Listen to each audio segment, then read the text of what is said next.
team from falling off the track. Football is back, Jack. Whether on the ground or through the air, when the chips are down and you throw a prayer, when your team is primed and on the hunt, it's 4th and 10, you refuse to punt. When the shoulder pads and helmets crack, that's how you know that football is back, Jack. Let me hear you say, football is back, Jack. This high is wild and out of control, and we're gonna ride it every week till we reach the Super Bowl. Don't need no check downs. Give me big hits and quarterbacks. If you say this game's the best, I'll say it's a gag. Football is back, Jack. Football is back, Jack. Football is back.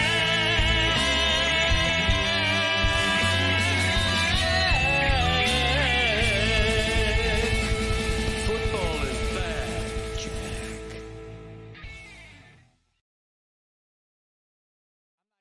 Complaining about going to the Copper Bowl. It was a fine reward for a nice season to go and see Baylor there. What I'm talking about, though, is the visit to Ann Arbor several weeks before. I thought Trent Green and Von Dunbar put together a really great effort there against the mighty Wolverines. I know Desmond Howard and Elvis Gerbach had other ideas, but they didn't need to be assisted by the referees.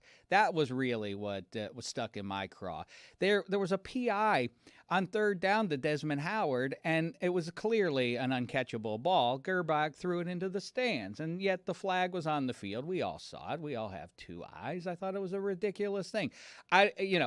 Trent Green, who knew where he was going to go in the NFL, but as an Indiana Hoosier quarterback, that was about as good as I had seen up to that point. I'm not saying that he ultimately was more talented than Dave Schnell, his predecessor, at the position. Dave Schnell was very good himself for a few years there as Bill Mallory was building the program up. And those were some good times. I mean, 8-3-1 is nothing to turn your nose up at. Let's go, Damashek. Get out of here.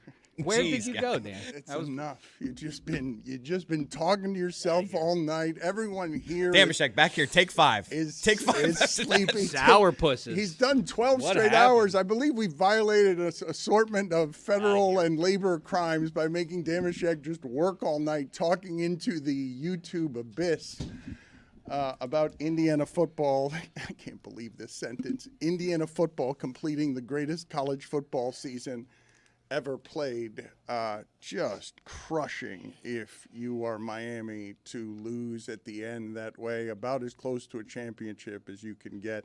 Indiana played the game you needed them to play, and you couldn't win it anyway because you got a blocked punt and an assortment of small shit undercut you. But I do think that all of that is something that should be celebrated. Like, I'm not going to sit here and nitpick about a delay of game penalty or the kicker or messing up a decision in a game between two great teams, and one of them had to lose. I do wonder, and Carson Beck said that his ears were ringing at the end, that hit he took on 2nd and 15 that got a penalty, I don't think he was right after that, and I do think it needs to go into the math on he throws his first interception after that, the first turnover of the game, right? Mendoza didn't fumble at all this season, correct? He went the entire season without fumbling one time? Fumbling and losing it, lost fumble. Yeah, lost fumble. Crazy game, crazy night, but let me get your thoughts here as we go to a bunch of people who were at the game. Tony has said he's never forgiving Roy Bellamy. What happened with Roy? We'll get to that in a second. We'll get to that in a second. But Tony was telling me before the show, I'm going to be on my deathbed, and I'm going to say, in 2026, Roy did that thing, and wherever it is the beyond, I'm never going to forgive him. I can't, and I'm I love to forgive people. I can never forgive Roy. Roy said at the beginning of that drive, Roy doesn't speak very much, and he said at the beginning of the drive, here comes an interception. Oh boy! Before the Canes even got the ball, might I add. Okay, before the Canes even get the kickoff, he said, "Here comes the Carson Beck interception," and I'm sitting at Dead Flamingo, a couple of miles away, shocked, flabbergasted that would even come out of his mouth, that he would even think that thought. Okay. Well, and then Lucy thought that thought. Lucy. Yeah. To be fair, I think everybody thought that thought. Lucy, I've seen this before. Lucy doesn't trust Carson Beck. What are your thoughts, Greg? Because I'm not going to sit here and criticize and be overly critical of the University of Miami for losing a game against the team that took on all comers this season and dismissed everybody. They took out everybody. Like Notre Dame's about the only one they didn't take out. Yeah, I don't think there's any form of loss last night that wouldn't haunt and hurt Mario Cristobal forever. Like, he's never going to get over last night. But I think this one hurt even more because they, except for a couple of notable exceptions, they played Mendoza very well. He didn't alone beat them. Surratt. Surratt. But it wasn't just the interception toward the end of the game that crushed everything. It was the punt block touchdown they gave up. It was a missed makeable field goal. They could have won that game despite never leading in that game, and that's going to haunt Mario forever. But to your point, I give them enormous credit. This was a successful season. It was a watershed season. They make their first playoff. They win the Fiesta Bowl. They win the Cotton Bowl. There's just no situation on earth where I'm going to criticize Miami today more than I'm going to praise the season they had. Indiana hadn't won a bowl game since the Copper Bowl in 1991. Hadn't won a bowl game of any kind. Zaslow, you were there. And to Lucy's point, Beck only has 6 losses, but the reason he has this reputation and the reason Roy said that and the reason Lucy feared it is because 4 of those losses, he's got a chance to win it in the end of the game and throws an interception. That's what happens. And so the latest one, obviously, the most crushing. That last night was one of the best sporting experiences I've ever had in my life. I have nothing but praise for that Hurricanes football team. I think the Canes fan should be so proud. Like, short of winning the whole thing, this was an incredible, incredible season. It could not have gone any better. I couldn't have imagined a scenario where the Canes did not play their best game, did not play a perfect game, and would have a chance to win last night. They didn't play close to a great game, and they were right there in the end. I had such a great time. The Canes fans should be so proud. Just all heart and guts, that Canes team. And it's such a bitter finish for the Canes fan. I saw kids leaving the stadium last night crying, and I'm like, man, you should be just so proud of this team. It was a great, great night. I was so happy. And of course, the only regret, if you will, is so close. We were all so close to an all-time moment. And just so close. Well, we got the all-time moment for Indiana. You see the stats. Yeah. This is going to be hard to explain to people who only see the box score when you say, hey, Mendoza had one of the greatest runs of all time, and the stat sheet says 7 rushes for -8 yards because that was the only time he used his legs in any meaningful way. Pat Coogan, the center for Indiana, said, best defensive line I've ever seen, and he says, we knew it going in, but holy shit, because – I was surprised Indiana was able to run the ball as well as they did. Yeah. But I was also surprised that Miami didn't win a game in which Mendoza looked like that. Didn't look like the Heisman winner. No, he made the Heisman play. He did not only the 12-yard run, which was epic. Balls called by Signetti. On 4th and 5, twice on that drive, 4th and 5. He had 2 19-yard completions, one on 4th and 5, one on 3rd and long. Those 3 plays, those 2 completions and that run were why he won the Heisman Trophy. That's what Mendoza did this season, though. If you look at the Iowa game, if you look at the Ohio State game, there were several stretches this year where he did not look that good. And so, but what was really the difference in this game and this entire season for Indiana is he was able better than anybody to take a game where he looked bad, and the second you needed him to do something remarkable, you knew he was going to do it. It was automatic. It was one of the I'm sorry, Dan. It's one of the all-time great college football plays you've ever seen.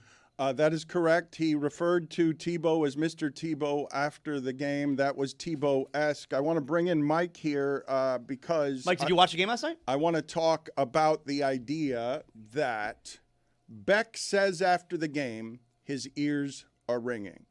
You saw on 2nd and 15, he gets hit in the chest. It's called a roughing the passer. He hits the back of his head on the turf. And around here, we were asking, who's the backup? We were asking, is this going to come down to the backup? And then what he does I told you this earlier in the Netflix documentary on the Cowboys. Troy Aikman played an entire NFC Championship game that he does not remember because of a concussion. And I want to ask you, how fair is the criticism of Beck when he's telling you after the game, my ears were ringing, and the decision he makes is to throw to Marion, who's got 1 catch for 6 yards and was fairly useless in the entire game, throws into double coverage when there's plenty of time, and that's not a good decision, and underthrows it. Yeah, he got up wobbly. I think it's safe to question whether or not he was right. That's not how you beat the cover 2. It wasn't a good But throw. it's safe to criticize. I mean, yeah. Like there were 6 plays in that game that, Indiana, as advertised, they execute, and they made all those plays, and Miami didn't. The block punt, the missed field goal, which is 50 yards, Well, the block punt, by the way, Tony, you can't field that at the 5, which of course leads to the block punt. Malachi Tony can do whatever he wants. Yeah, like we're good with him. Yeah, like shut up. Bauman, just forget not whiffing on a block. Like what the hell was he doing? Like you're punting out of your end zone. Like that's one that honestly hurts the most. Those back shoulder throws and the RPOs had us in hell. Like those are 1v1 plays. I will say for all the Mendoza love, like he did make the mistake. He did throw the pick 6. That was a tailor-made house call. I don't remember that. When was that? It bounced off of Ethan O'Connor's hands. It was at their 40-yard line. That was a house call.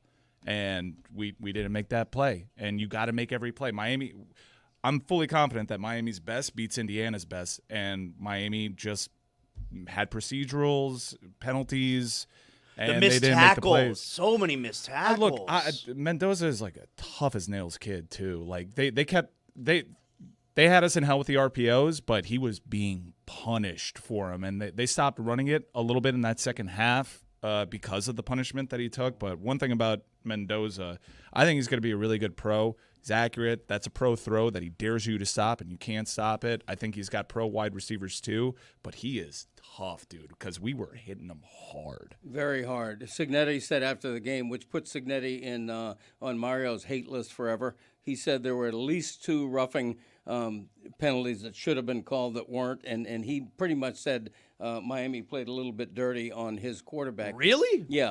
Yeah, he did. I mean, clearly early in the game, he catches one under the chin several beats after the ball is out of Mendoza's hands. It's unquestionable that the Miami defense was instructed, put a lick on this guy. But in the parade of reasons why UM can be extra crestfallen by last night is that Miami outgained Indiana in total yards despite running 17 fewer plays. Miami's defense held Indiana to 4.5 yards per play, which is not much when you have the Heisman winner and that kind of a ground game. So Miami did not play a bad game. They just had 2 or 3 or 4 crucial things go against them. The 4th and 5 calls is a combination of coach and quarterback coming together at the very top of the history of this sport to beat Miami because of what Signetti was calling in those situations. A radio guy for the Washington Huskies tweeted this: a 2-star quarterback scrambling for the national championship winning touchdown on 4th down in his hometown against his hometown team after winning the Heisman for the most losing program of all time, while his mother with multiple sclerosis screams for joy from her seat, is possibly the limit of how good sports can get. And it was amazing to watch those 2 teams, after a pretty dreadful first half, put on a second half that made half a game for all time. It made half a game for all time because of everything that was happening at the end. And you can't ask for more if you're Mario Cristobal than my highest paid player has the ball in his hands at the end, and we've got a chance to win the game, because Indiana has finally done the dumb thing of giving the game away on 2nd and 1 with a false start when they don't do that. Like that team, do you know how ridiculous it is for that team not to lose fumbles? Like they don't They don't make mistakes, and they sure as shit don't make dumb ones. And so a false start on 2nd and 1 when all they needed, we don't get the classic ending. We don't get the Beck interception. We get a bit of anticlimax because the Hoosiers ran for 9 yards on 1st and 10 when the Hurricanes knew they were going to run the ball to get 2nd and 1. Then they get the false start. And so Miami gets the gift of Cignetti in that spot saying, I'm going to kick the field goal on 4th down. I'm not going to go for it, even though Miami fans were terrified that he was going to go for it because he ends the game on a single play with the ball in the Heisman winner's hand. And the other thing, too, like, man, 2 times where you're on 4th and 5, and it is a crucial moment. He calls timeouts that he probably should have saved for later in the game to, like, figure out, all right, boys, like, what do we got here? And it ends up being Mendoza to Becker. What's his name, Becker? In that play where you're like, who is this guy? Where did he come from? If you're not watching Indiana, you don't know this guy. Indiana didn't know him 2 months ago. Indiana did not know who that was 2 months ago. That's right. Surratt was injured. That required Becker to go in there. Bottom line is, you guys were Beck. We were Becker. That's all. The 4th and 5 run, iconic for all of time, obviously. But really look at it. As Fernando gets to roughly the line of scrimmage, he's lost at sea. He has to cut back across. It looks like he's stuck. It looks like it was a bad play call, and he makes the play with his legs, with the cutback. He's done that all year. Like, this was Fernando Mendoza's game. This was why he won the Heisman this year. I honestly think Curt Cignetti did not have his best game. I thought he was kind of sloppy with his timeouts, just the management of it, play calling. All of it was like, this was not the Curt Cignetti that we've seen throughout the playoff, but it was really Fernando Mendoza who saved his ass. You say this, but if you look at that stat line, that is one of the worst stat lines he's going to put up because he's not going to make the mistake of throwing interceptions. So if I told Mario Cristobal, look at the box score here. Look at Surratt and look at what it is that Mendoza does in this game. He says that's a win. Like that he would have taken that before the game if I'd offered it to him. He threw the interception. We just didn't catch it. But it's like really not like people kind of look at this. I think a lot of people have watched Indiana in the postseason and did not watch Indiana in the regular season. This was not a Heisman year where we were particularly blown away with how great Mendoza was. If you saw him against Alabama and Oregon, you would have been. He had several games like that this season where he did not do much, but in the moments where you needed him to be the best player on the field to win the game for you, he did that against Ohio State. He did that against Iowa. He did that against Penn State. That is why he won the Heisman. I didn't come in thinking that this would be Fernando Mendoza is better than everyone else on the field. He just is like, he's like so pure college football. Like, that's what he is, and you saw that yesterday. Canes fans are mad at Carson Beck today? I don't know whether – I mean, Canes fans are going to be mad because they lost, and the standard and the expectation is win all the time, make me feel good all the time. But I really think that the entirety of this season and that result is above criticism. I don't believe that losing to that team that ends the best college football season there has ever been. Best team. Not the best team, but the best season there's ever been, and not the best team just because it's all 25-year-old guys who aren't draft picks. I got to tell you, like, in terms of – I've seen a lot of good teams in person. Saban's Alabama, Clemson, like, that's as good a team as I've ever seen in person. Like, they're just really good. Like, I was stunned. I know Miami, especially in the second half, had some success at the line of scrimmage. I was really impressed. Like, at pregame, I was looking at them like, damn, we're much bigger than these guys. Like, how is this gonna play out? And everything that I've seen and heard about Indiana came true. Like, they just execute. And the flabbergasting thing was that Mendoza threw that pick six, we dropped it, and that they had the false start on that second one, which I was like, what? How?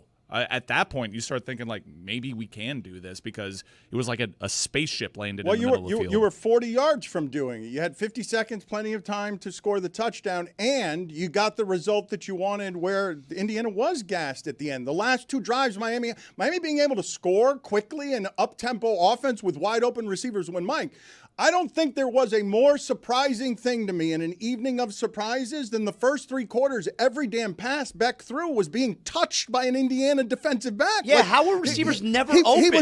He was throwing into tight windows accurately, and everybody was always covered in a way that I haven't seen all season. Dude, 5'9" D'Angelo Pons is a friggin' sick player. I said, can we stop throwing at this guy? Like, he was real. Refs let them play. I was good with that. Like, I like that type of game. They get there and they force the refs to think about it a little bit, but that's what they do. They execute. Their timing is exceptional. They're a really good, fantastic football team. I think both things are true. I think you can say Miami might well have won that game if not for a turnover with 44 seconds left, but you can't take an iota away from a 16-0 team that had a plus 21 turnover ratio, the best in the nation.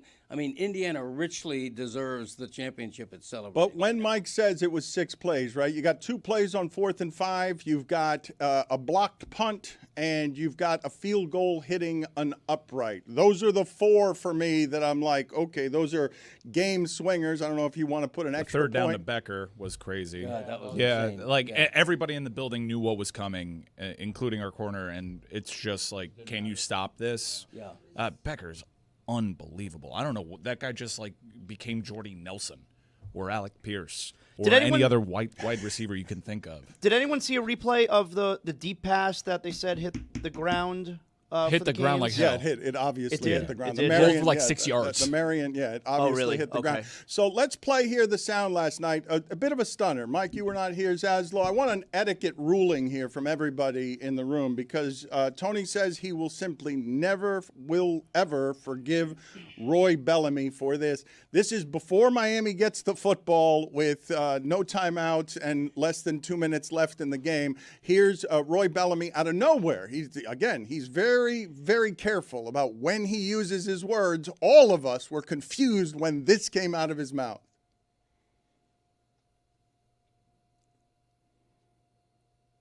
Interception. Like that kid with a false start. Bills fan. Interception's coming. He'll never let it go. Ever. Did Roy just whisper an interception's coming up? That Yeah, was that's how it usually That was works, in which man. he screamed Why it. did you do that? Because Dan that's how it already usually did works, the Dan. reverse Because jinx it on the sound- other it side. sounds so right. I hate it, Billy Corbin. No timeouts, length of the field. It is a lot of time, but that last drive that Miami had was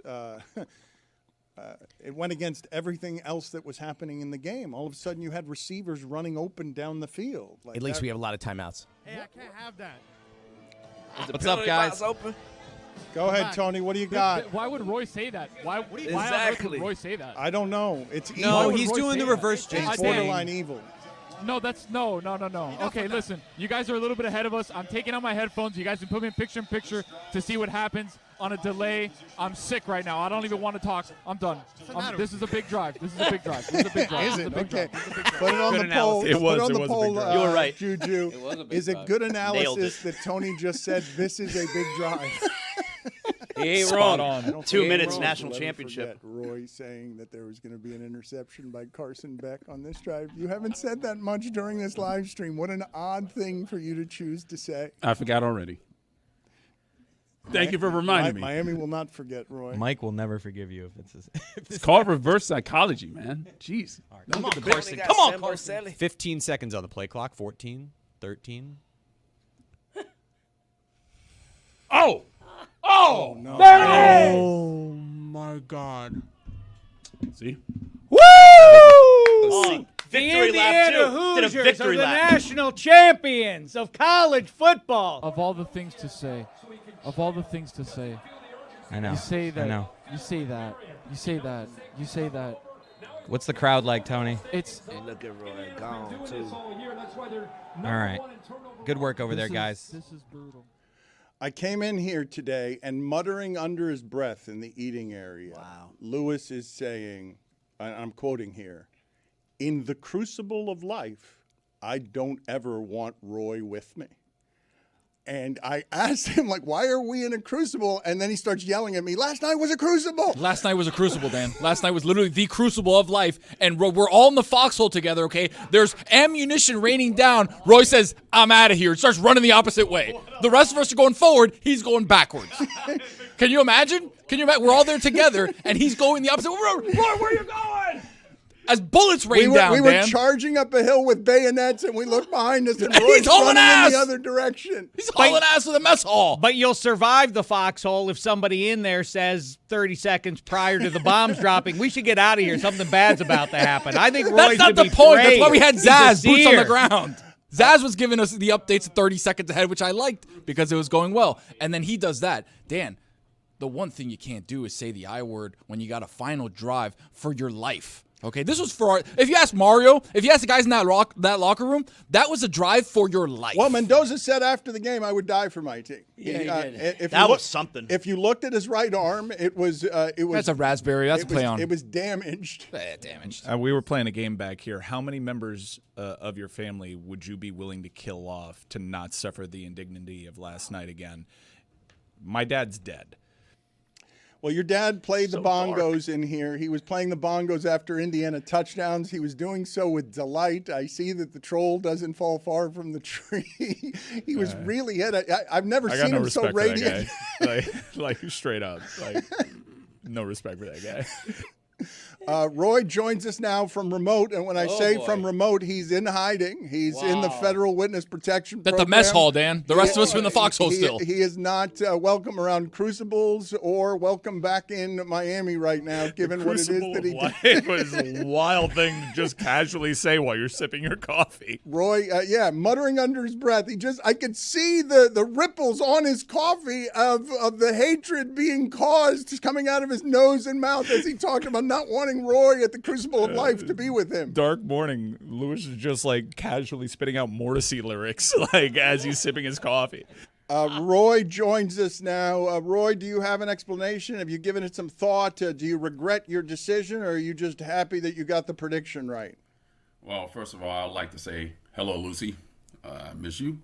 Second Roy. of all, don't blame me for this loss. If you want to blame anybody, you can blame the kicker for missing kicking the ball off the upright. You can blame. I'll leave Carter Davis out of this. 50 You can yards, blame bro. the You punter do it. for having his I've punt done it. blocked. You can blame the DBs for dropping interceptions, and you can blame Carson Beck for that interception. And what happened just before that? A person said words. A person said words on an air on a live stream, and words carry weight, Roy. You know that more than anybody. You know that, and I love you, but I'll never forgive you. I'll never forgive you. I'll go be at my deathbed. You may be dead. I may be dead first. It doesn't matter. I'll be on my deathbed, and I'll never forgive you for that. Roy, you know about those words carrying weight? Yes, I do. Okay, I don't. So you knew speak that. many of them. Exactly right, which is why it means more. Okay, that you said what you said. The SEC. Before we even got the ball. Before we even got the ball, you said, here's an interception. You didn't say it once. You said it twice so people could hear you because it went underneath the radar, and then you said it again. Tony, it was the most logical conclusion to this game. Of course he was going to get intercepted. No, Like, come on, absolutely man. not. You knew it was gonna happen. No, the most logical thing was he's going to have another incredible drive. Malachi Tony's going to make a play, and they're going to score with 6 seconds left and win the damn game. That's not how the world works, Tony. Sorry. Just got disappointed, man. How can I forgive him, Dan? You're not sorry. You don't have to forgive him. I don't blame you for not forgiving him. I need a T-shirt that says "I stand with Roy."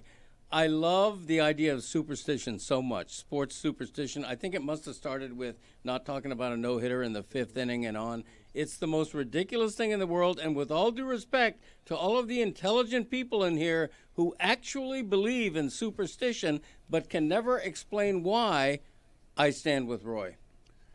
We're going to get to an off-Roden with Lucy Rodine in just a second, but I understand that you guys had some press box experiences worth recounting. We saw somebody get tackled by 5 security guards who was posing to be media. One, he was wearing a Miami jersey, so that kind of gave it I away. saw those two guys walking through the did you lunchroom right see after you it? came and said hello to me. Yes. No. It happened way later. No, in but the I game. saw those And guys. he had was it the guy with the white jersey? No, because he didn't have a press pass. So I was in the aux press box because I'm not a big time gal. They didn't let me in the main one. All right. Which was better because I got to see Cody, this. were you in the main press box? Did they honor the legendary columnist? I was in the main press box, but the times have changed, Dan. I know you're not in press boxes much anymore, but the traditional media has been shunted into the shadows. We were the Miami Herald and other big local outlets were in the number 5 press box, which is not the main press box. Here's the thing: the main press box now is given over to self-help podcasters and TikTok influencers and pit bulls, astrologists. I mean, the Miami Herald is in the end zone. Okay, we were lucky. Dave Hyde's made to work out of a janitor's closet. An open bottle of Fabuloso spills on his podcast right on deadline. I mean, times are tough. Podcast. Times are tough. I'm in his laptop. It spilled all over his podcast. That too. 2.5 hours sleep. Thank you. So what happened? There was a fight? We've got Cody on Okay. 2.5 hours Thank you, sleep. Zaz. Thank you, So- Zaz. Love. First of all, quit your yapping. I was in the stands. They basically put me in the stands. I was in a Miami section. Okay. But this guy, he's in the media area with the camera. He clearly does not have a credential, and he's wearing a Miami jersey. And somebody Dead giveaway. Yeah, somebody reported him, I guess. I wasn't me because I didn't see him. And the security went to bring him down, and then he was like, no, like, I have a ticket. I'm supposed to be here. And they were like, you don't have a credential, though. This is, like, media. And he starts screaming at this cop who was a woman. And I was like, whoa, I do not like the vibe of this. And he kept yelling at her, don't touch me, don't touch me. She was not touching him. I was right there. I saw the whole thing. And then he starts yelling at her, and he's, like, getting in her face. And then the other cop comes up, and he's like, he's like, she keeps touching me. And he was like, I can see that she's not touching you. We're all watching her not touch you. And he was like, I'll touch you. Like, I'll touch you.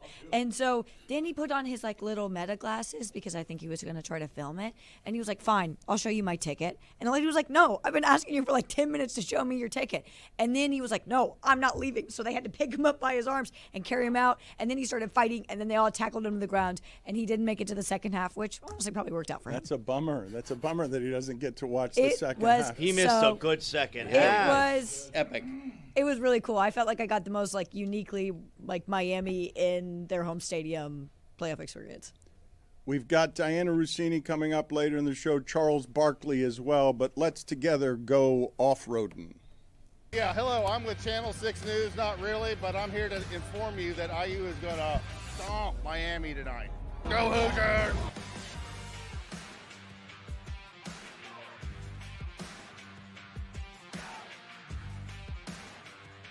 Dan, it took the Miami Hurricanes playing in the national championship game for me to finally go to a game at Hard Rock.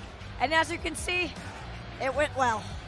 Watching Dan talk about the different types of Cubans, right? And how we are the types of Cubans that will eat your face off, all right? And we're hoping that they take Mendoza and they eat his face off tonight. Because I've been a season ticket fan since I was 17. I'm 58 now.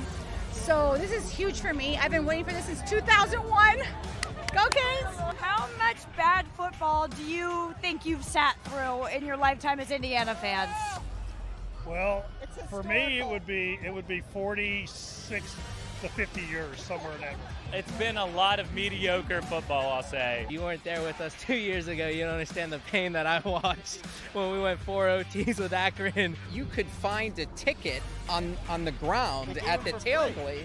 Yeah, at the tailgate and get in for free. Did you ever in your life think you would see Indiana football compete for a national championship? Never in my life, no. As of a year ago, not a chance. But at the beginning of this year, and as of a week ago, a bunch of us were in Atlanta. Truly the greatest day of my life. And I have a wife, I have children. And maybe we cut that. Let's cut that one, actually. You have the most unique outfit on I've seen all day. What is this fit for? Well, rooting for both Indiana and for Miami because I have a 4-month-old grandson born in Miami and a 2-week-old grandson born in Bloomington, Indiana. Wow, okay, so this really is a house divided. Is there a side you're leaning to more? No. How can I pick among my favorite grandkids? My grandparents have been able to do that pretty easy with me. Your grandson has never known Indiana to be a bad football team. Oh, good point. The earrings, the necklaces. My women are ready for the game today. Best outfits I've seen the whole day. Can we explain them and how we put them together? Okay, we went military style because we're here. We're going to war. It's do or die. The Hurricanes are going to get it done, and we're going to claim the victory. You've got the best hat, helmet, contraption I've seen all day. Can you explain to our viewers what you got going on here? Hi, so we have the Miami Cuban theme going on. It's a funnel. You pour your cafecito or your vodka. Is there a world where I could see one of these in action? Is anybody willing to take a drink? Oh, one more row over. There's already someone in action with it.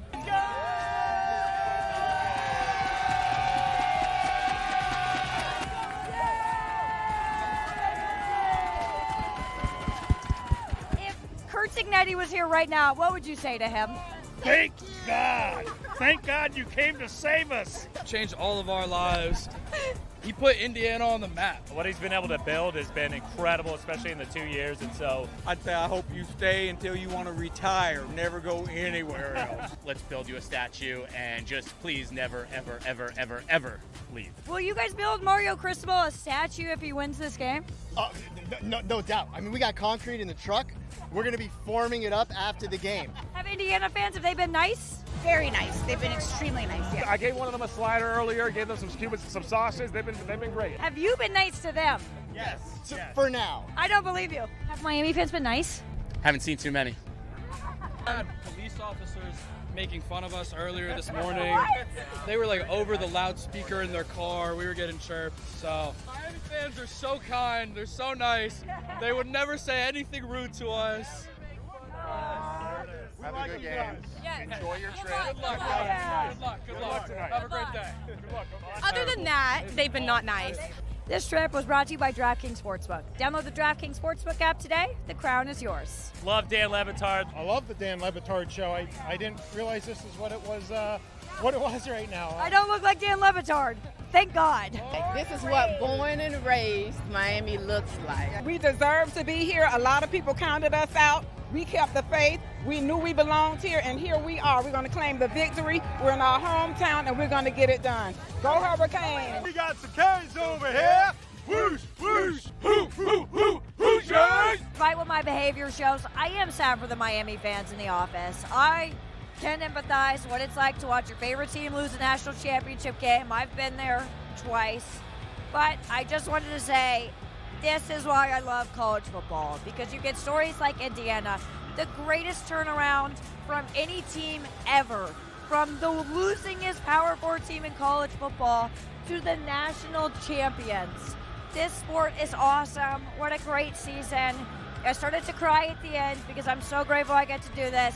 Thank you for another wonderful year. I'll see you.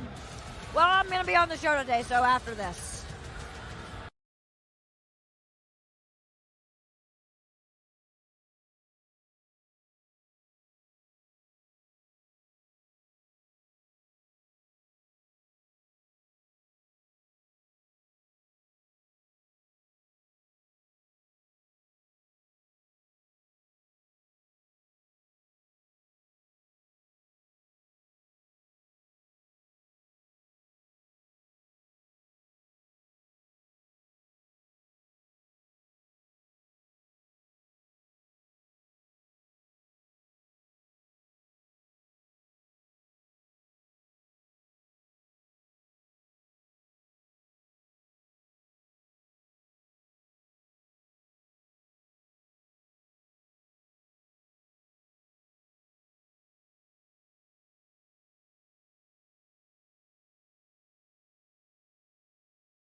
This episode of the Dan Le Batard Show is presented by DraftKings. DraftKings, the crown is yours.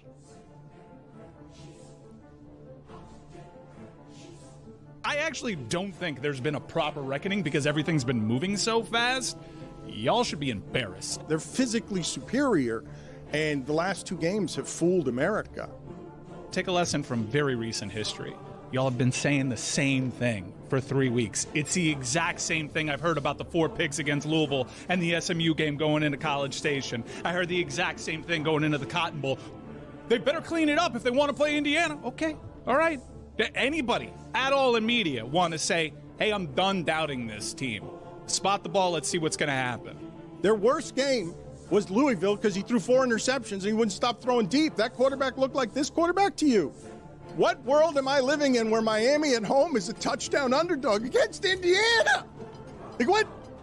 I don't care about your NIL money. It's still Indiana. There is not a thing in the sport that stands up to what they have on the offensive and defensive lines. I think they're going to maul them on the lines. I really do. I just think, maybe I'm owed an apology. By? Everyone. I think I'm entitled to one. You think I owe you an apology? Yes.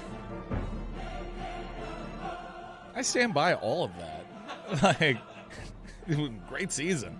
beat Florida, beat Florida State, beat Notre Dame, beat Ohio State, proved Texas A&M, proved a lot of the haters wrong, like ran into one of the greatest seasons of all time and had an opportunity to win the game at the end. Like, I know we do this thing where everyone just dunks on the team that lost, but this was a great season for Miami, and I think one thing is very evident is this coach takes his lessons from his adversity, and Miami's going to be around for a long time, and that pisses everyone the fuck off. What's the big takeaway more globally as we go forward? All the complaints over the last 6-8 weeks about the structure of the 12-team tournament. I think the committee ultimately got it right, except for, and I wonder how different the tournament goes, if you replace Alabama, who had no business being there, as it turns out, with Notre Dame. I do think ultimately it's pretty interesting. How are we supposed to assess college football teams going forward? Because I traditionally said, well, you have 2 losses. If you're the you don't control any claim to being in the tournament. You lost 2 games along the way. You may or may not sneak in. I wonder what that means. There are 12 playoff teams and 6 that could actually win the championship. Like, there were all sorts of teams in the playoff that can't and shouldn't be in a playoff to win a championship. I just don't like talking about that sport with this certainty because a lot of people shared that opinion, and Miami wasn't in that group of 6 teams. But James Madison, Tulane, Alabama, Oklahoma, those are not teams that could have won the championship. I get it. I hope that this postseason, its legacy is like this Big Ten SEC bullshit comes to an end because like Notre Dame. Not Big Ten. I'm sorry. Like I took out Ohio State along the way and was right there with Indiana, and everyone said this was a team that lost to SMU. You know, like I think that a lot of that stuff is bogus. We were touting it all season long, and I just hope we don't repeat the same mistakes when there's a situation like Oklahoma and Alabama reputationally just getting in. And I think Notre Dame probably the conversation was just so driven by Notre Dame versus Miami that Notre Dame was asleep at the wheel and didn't get to like propagandize their own case against those lesser teams. Look, we have had 2 years of this expanded playoff. We do not have a big enough sample size for them to keep adding teams. Mm-hmm. Like, I watched all the bowl games, and there was not a set of teams that I was like, yeah, I really wish I got to see them in the college football playoff. I never thought we should go to 12. I thought we should go to 6 or 8, but 12. Like how many more? How many more would you add? I mean, obviously you can't make. I don't want to add. No, but anymore. I'm saying like how many teams? They want 16, 24, and it's my crazy. conference who's campaigning for that. Right. That's not what I'm saying. Like how many teams didn't get a shot at the playoff that you think like should have been a playoff team? It would have been Notre Dame. That's I'm hoping, like one. So I know like the sort of Big Ten SEC conversation, everyone is having it. They're talking about it a lot. But I do think it's important in the sense that the SEC got so many teams in the playoff, and the SEC, all their great teams that were all these wins that made it so Alabama got in, lost in their bowl games to teams that shouldn't have been that good. Tennessee lost to Illinois. Mizzou lost to Virginia. Both Tennessee and Mizzou did not have a win over a team with a record above 500. So I do think it's important to have these conversations of like, hey, is this conference really as good as you think it is? Because Greg Sankey is the most active hand in college football. Mm-hmm. And if he's out here trying to convince you that 7 teams belong in the college football playoff from the SEC, and you can look at the SEC sample size in front of you and see, you know what? Iowa outplayed Vanderbilt that entire game. Yeah, maybe this isn't the best conference in college football. And next year we can avoid an Alabama or an Oklahoma getting in over a Notre Dame team that was much better than both of them. I think we can all agree the best 2 teams in college football played last night. Right, like we have a lot of the times in these playoffs where you look at a team and you're like, TCU probably shouldn't have been there, or like Washington a couple years ago was okay, but like they kind of got run out of the building. These 2 teams deserve to be there, the 2 best teams in college football. I think the only other team that you would make a case would be Ole Miss, and Miami beat them. Yeah. I'd make a case for Ohio State, and Notre Dame can watch what happened and be like, oh my God, how close were we to winning the championship? We are as good as anybody. Texas A&M too. My concern is replacing the James Madisons and Tulanes with elites protecting elites. I think that's where it's going to track is ultimately you see that James Madison took up a slot that we should have had. We're Notre Dame, right? Alabama, right? Miami. That is my concern as a man of the people. I believe James Madison played Oregon better than Texas Tech did. So I believe James Madison won a national Yeah. championship last night. The issue with Tulane and James Madison both being in the college football playoff doesn't really have that much to do with the college football playoff. It has more to do with the way that the ACC structured their, because like Miami played in the national championship last night, but they were not ACC champs. That was the Duke Blue Devils, which is just a little bit funny. And so like that was more an ACC problem, which should get fixed. Obviously, they're doing like weird. Some teams have 8 conference games, some teams have 9 conference games. We'll just let them figure it out on their own. Let's give them a year just to like get it together, go to college football rehab, and just like collectively decide. But the group of 5 argument, which I know is an argument that's also been had a lot, that Indiana team was made out of so many group of 5 transfers. Yeah. So like James Madison literally did play Oregon closer than Texas Tech did. So like that is not the issue. It is simply just the way that the ACC structured their championship game, which made everything go crazy. Anybody else have a problem with what's in the news cycle, which is like the Big Ten and SEC can't come to an agreement about how the college football playoff expansion would go? Like, wait, they're in charge? They're like, okay. They like, literally are. They kind of are. They legit are. Right, but Miami runs through a whole lot of them, and we're just like waiting for those other conferences to tell us like what this is going to look like going forward. I mean, this Big Ten wants 24 teams. That is such bullshit. It's crazy. Like, come on. All right, like I guess like you want to put more teams in the tournament. I guess that's when the regular season will officially be watered down. We'll see. I think that a way to mitigate that would be like get rid of these bowl games like as part of the playoff. Like have home field matter in the postseason, and then you can start arguing that the regular season matters again. But I'm a little uneasy with the SEC and their dying reputation still calling the shots. All right, we've got Diana Rossini here waiting patiently for us. She's the senior NFL insider for The Athletic. She's the host of the Scoop City podcast.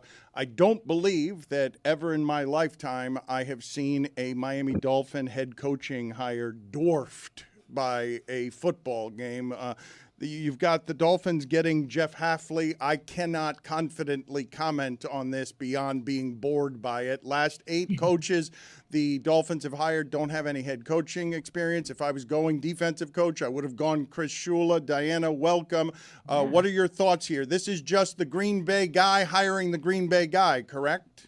No, it's not, because I thought the same thing as well when this started, and I got word that Miami was really all in on Jeff Hafley pretty early after that first interview with him.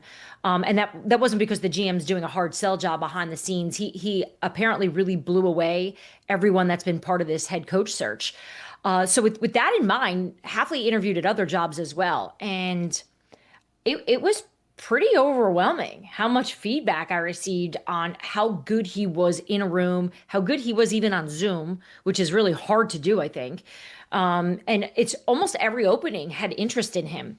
And when you talk to people in Green Bay about him, and you talk to players, it's all this like ability to lead, ability to connect. He's good at calling defenses. And all right, let's put that to the side. That's part of this. And then there's just this other thing going on right now with all these head coaching openings. And there's a lot of openings and really not a lot of superstars in terms of these coaches.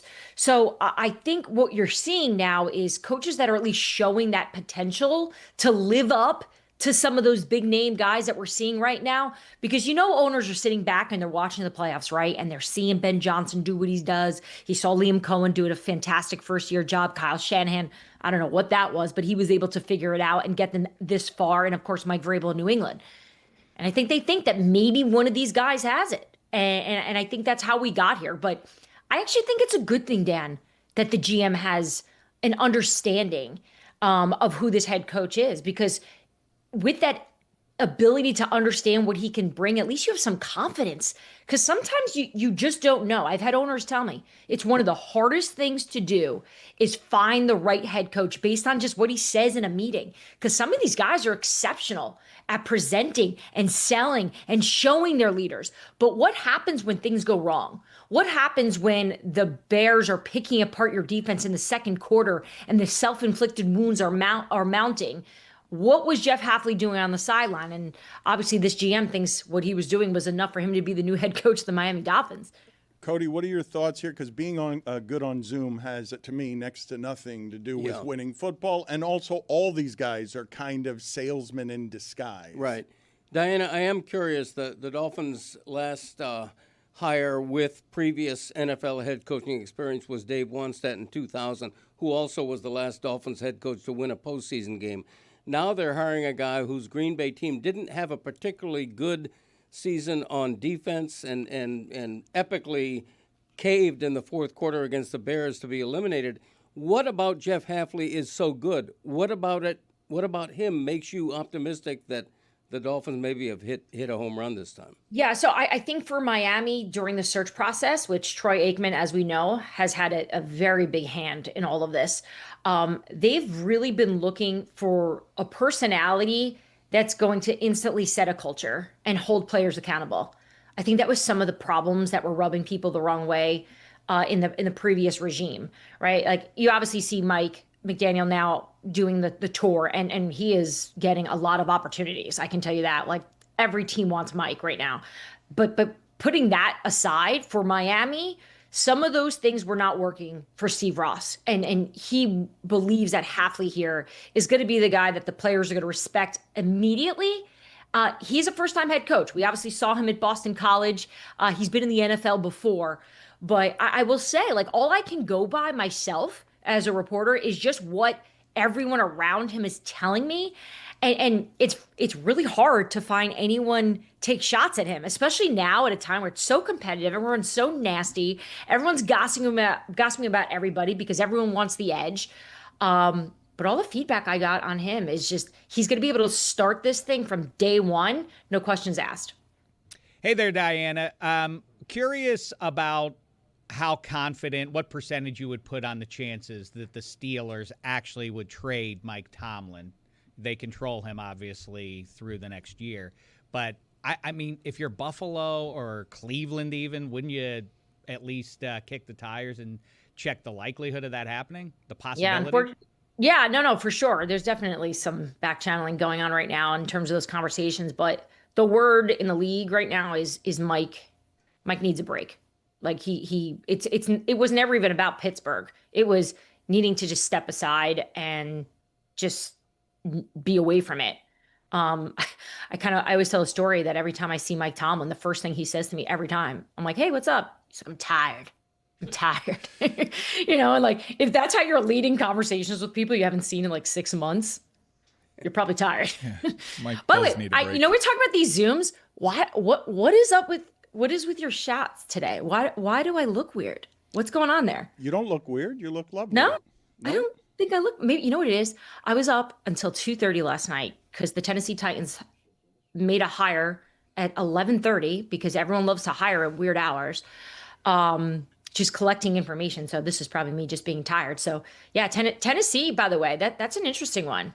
You hire Robert Saleh in hopes of what Miami just did, right? That you're bringing in the culture guy, you're bringing the man of the people, the leader. And they did it without an offensive coordinator in place. Yet you've got the #1 overall pick at quarterback here, who obviously needs coaching. And he needs the right offensive mind around him. And they hired Saleh without that. Like, that's something. I don't know where he'll land, right? Because you've got a bunch of OCs out there right now. You've got Brian Daboll, who's meeting with the Philadelphia Eagles at this moment. You've got Arthur Smith, who was just in Pittsburgh, who's available. Perhaps maybe some 49ers guy. You got Clay Kubiak. Mike McDaniel.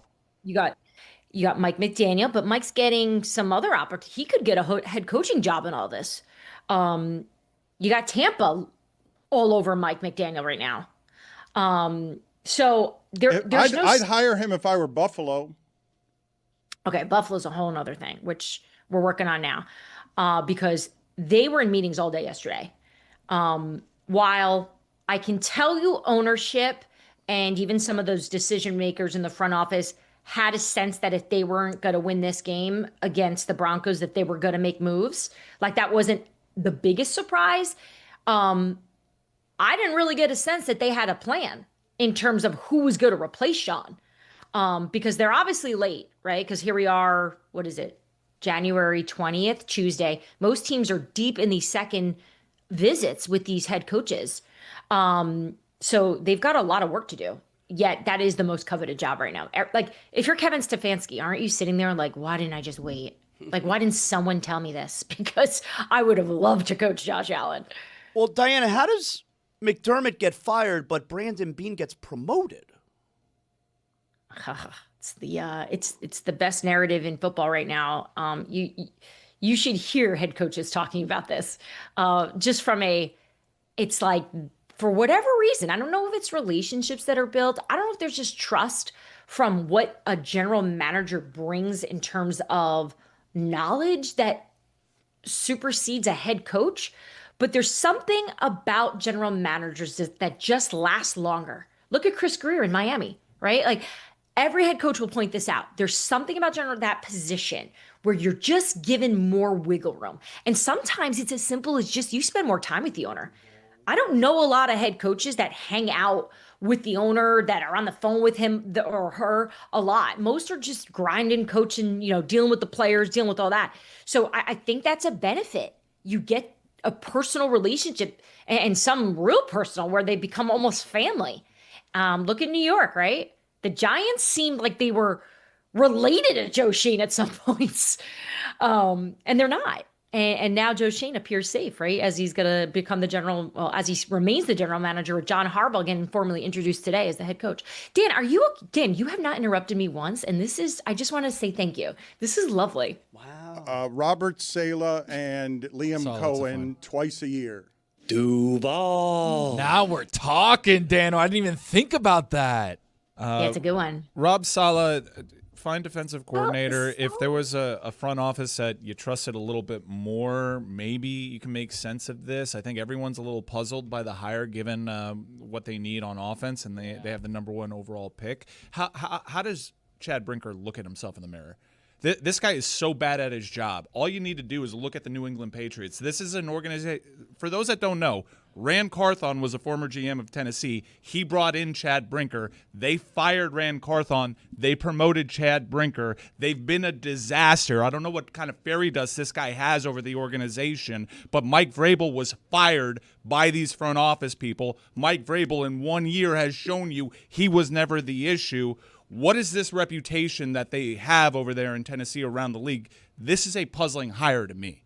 Well, first of all, you missed probably the most important piece of the timeline, which it was good. But remember when John Robinson, the general manager who was with Mike Vrabel, was fired, they went through a general manager search, and Vrabel was asked his opinion about these candidates. And when he met Rand, he liked him a lot. He just didn't think he was ready for the GM job. He recommended assistant general manager. And the owner said, no, I like him. And the reason why she said that is because she didn't want Mike to have ultimate power, right? And that is always a worry for some owners. They want to make sure they've got a balance. And Rand was not ready. I think that's pretty obvious. And Chad Brinker was then brought in to fix the fact that he showed in a very short period of time, he was not ready. And then they completely went the other way and fired Mike Vrabel because in their mind, the ego of him, and that's them, not the reality, I believe, was going to hurt the franchise. And now here they are, and they're back in the business of trying to find identity, find culture. And I get the Robert Saleh draw, but I mean, I don't even know if you could call it a diet Mike Vrabel. Like I don't even know if it's a Mike Vrabel light. It's got some good characteristics. Saleh is a leader. He's energetic. He loves this game. But if they were trying to look for something like Mike without the ego, they didn't get that either.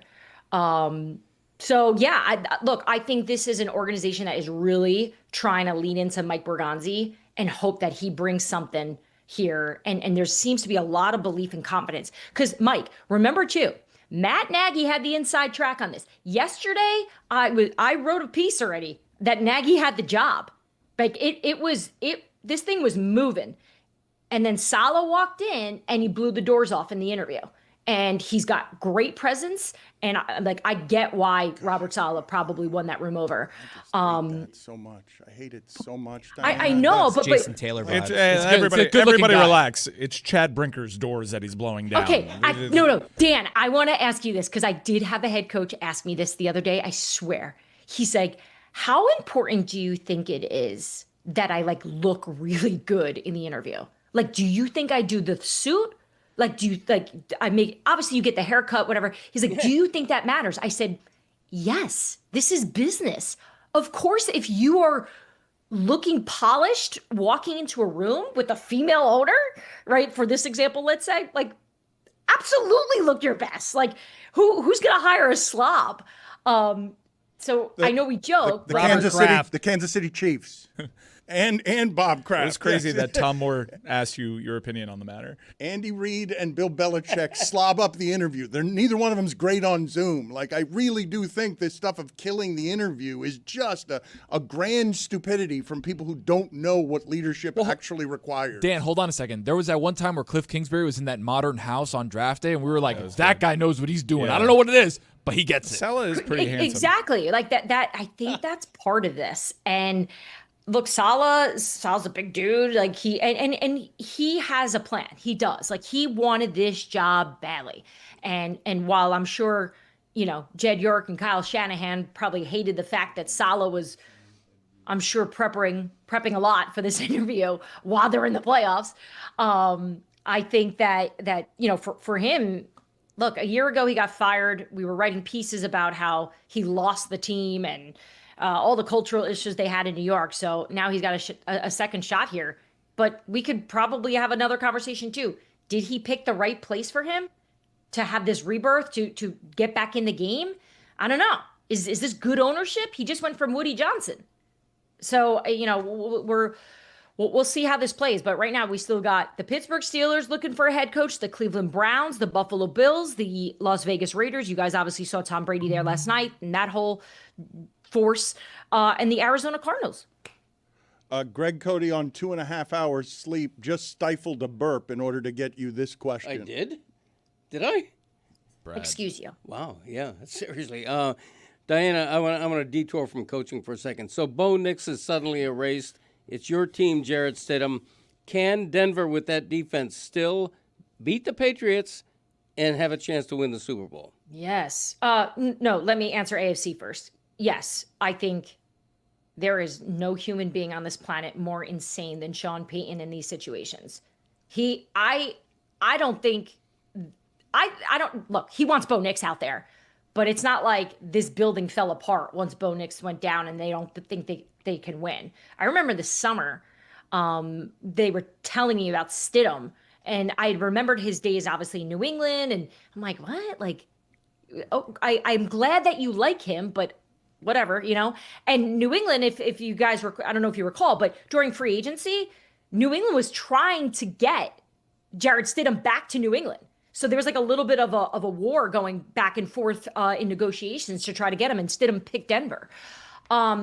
So I do think a little bit of, I love this matchup from even just starting at the top here. You've got two head coaches who are lunatics when it comes to tapping into what their team needs and what motivates them.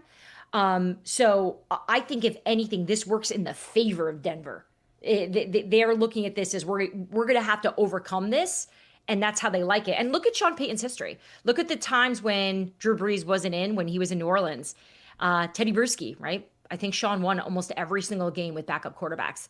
Taysom Hill, another one. He knows how to prepare them.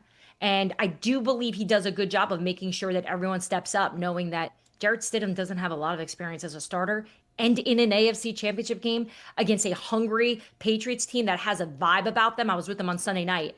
That's kind of like, holy crap, we're here. Why not? Let's just go for it all. You're underestimating that when you say he doesn't have a lot of experience. It's 4 starts, none of them in the last 748 days. She's the senior NFL insider for The Athletic. She's the host of the Scoop City podcast. Always a delight. Thank you, Diana. Thank you for being on with us. Thanks, guys. So getting back to the topic du jour, I will try to soothe some Hurricane fans here and Malachi Tony as well. Malachi. by putting up a photo of Malachi Tony being consoled by Ed Reed in a giant baseball cap. Who popularized this? This was several Brian years Robinson, ago. B-Rob. Yeah, several years ago this was popularized, and I haven't seen them since. They sold for a while, these giant hats, and Ed Reed is trying to bring it back, but I literally haven't seen one of these hats in about 3 years. They're still popular, but the best part about traveling to these things is a lot of people will go to the game and wear them, but they're too big to fit in their luggage. So you will see people in the airport with those hats on, like sitting on their plane with those hats on. I legitimately haven't seen one in several years. I laughed out loud when I saw that Ed Reed was wearing one during the ESPN interview with Clinton Portis, where I'm like, God, there was somebody who was selling them who was making a lot of money with the copyright of them. I don't remember who it was because you just mentioned, is that the origin? Is that ground zero on it? I remember us seeing be like, this is a really, really huge hat. Why does Brian Robinson have this? It's so stupid looking. It's a baseball cap that's what would we say, 10 times the size, 5 times the size No, of a more. normal It's like baseball 25 cap? times the It's size. probably like It's huge. 600 times. It's enormous. No, it's not. We should get Zaz one, dude. 600 times is a hot air balloon. You're wearing a hot air balloon on your Yeah. head. I love how he probably had it on forward at one point, but for this big speech, he's like, you know what? This is Because he's got to get closer to him. The problem is the brim is so big that This he can't is a get close serious enough moment. to him with the brim. I'm gonna flip the ridiculous hat around and have a real talk. Let me see again. Let me see Malachi Tony walking down the tunnel here. Malachi Tony was great in that second half, and he did have to flip it backwards, and it looks The brim is like 6 feet long. Still got the sticker across the way from the hall. You can't even talk to him. You can't have a serious conversation with anybody wearing that hat. I'm sorry. All right, I can't get Mike to laugh today. There will be getting no Mike laughter today. Mike, how did you sleep? Greg Cody comes in complaining, 2.5 hours of sleep. That night, right, I'm assuming you turn off all your televisions. You're not consuming any of the coverage, right? I'm not really watching anything. I wanted to hang out with my friends, my Hurricanes friends. Like, we went out a little bit afterwards. And You watched the Heat? I honestly, like, the last thing that I saw before I went to sleep was a news item that Jimmy Butler tore his ACL. So, not a lost night. But oh no! Oh, what? You're What not are you super. doing? Oh, What are you doing? What am I doing? I'm super pumped about it. What about the Bob fight? You had to have seen that. Oh, I saw. That was fun. I saw a Great. video of the Bob fight. Yes. Yeah, super. That sucks about Jimmy Butler. Who could have thought that his body would wear down? Yeah, I'm not really consuming it. I was trying to put on a brave face and be the energy guy, and that's usually not my forte when I have a devastating loss. But it was very evident that I was faking it because when I came home, it all came out. And yeah, dude, I spend all my free time, all my free money, all my free effort on trying to get to where Indiana got last night, and it was devastating, and I cried, and I'm really sad about it, and I hope to never feel that pain again. You cried when? Upon the I interception? got home. No, I mean, I did like sit in my chair. I was rocked. I couldn't get up. I had next thing I know, there was confetti everywhere, and it was brutal. I shook it off. There were some Canes fans on the way out doing Canes chants, and this was a great season. You got to keep in mind, like, this was like a 3.5 month thing of like trying to prove that we were worthy. You proved it. Yeah, and that's what I was trying to tell myself. And we went through some teams that I properly hate. But yeah, you were that close. Like, we allowed a punt block on when Indiana's in punt safe coverage. Like, what the fuck, man? Like, Austin Rule's kicker. That's why. God damn it! We were right there, and I care about the Miami Hurricanes athletic program more than I care about anything that isn't related to me. And yeah, it really sucked. I cannot really articulate how painful that was. And it sucks when you finish second, you feel like a big time loser because the eyes of the world are on you and everyone's teeing off on you, making fun of you, and you're trying to have the right perspective and that you had a good season. The vision is working. All your time and effort is working. I had a lot of people while I was like crestfallen in my seat, not really knowing where I was at the time, thanking me for hey, thanks for fighting for us. Thanks for what you do for the program. And that did, like, soften the blow. But, yeah, man, I am fucking wrecked inside. I want to die. Oh. Do you think this will make it feel any better, seeing your father do this? 5 yards. They just went down the field. And here is Mike Ryan's dad to celebrate the touchdown that he celebrated prematurely before with the bongos. One more time. Mike Ryan is going to be mad. Mike Ryan might murder him. And you for letting it happen. Can't wait to call him Junior. Mike, what is second place for you on most devastating loss of your life? Because what you're describing, I imagine there's a gulf between getting home and crying and whatever finishes second place here. Because to be that close is the part that's crushing, right? You lose to Ole Miss and it doesn't feel quite the way this does. You lose to Ohio State, it doesn't. There's very little that can feel quite this way. Maybe you're at the 1 yard line and you fumble or something, but it's about as close as you can be. Yeah, I guess the only thing that's close is Battle Court Spring Final 2024, losing to the Robote Renegades. Yeah, memorable. What about your favorite pro football team signing Deshaun Watson on purpose? Honestly, Dave, great shout. Great shout. Like, in terms of, like, my soul left my body, like, who am I? What is my personality? You're absolutely right. The acquisition of Deshaun Watson did end a chapter in my life. That is absolutely the second most painful loss in my life. And also the Fiesta Bowl, because we got cheated out of number 6. I've gotten to the point in my life where, as a sports fan, yes, the winning is obviously the most important thing, but I want the moments. Like, really everything about my life moving forward is like, I just want moments. I want individual moments that make me feel good. And that's the part for me that is the toughest to swallow last night. It's not that they lost, but you're envisioning it that, oh my God, like, they have a real chance to score here at the end of the game, and it will be a forever moment.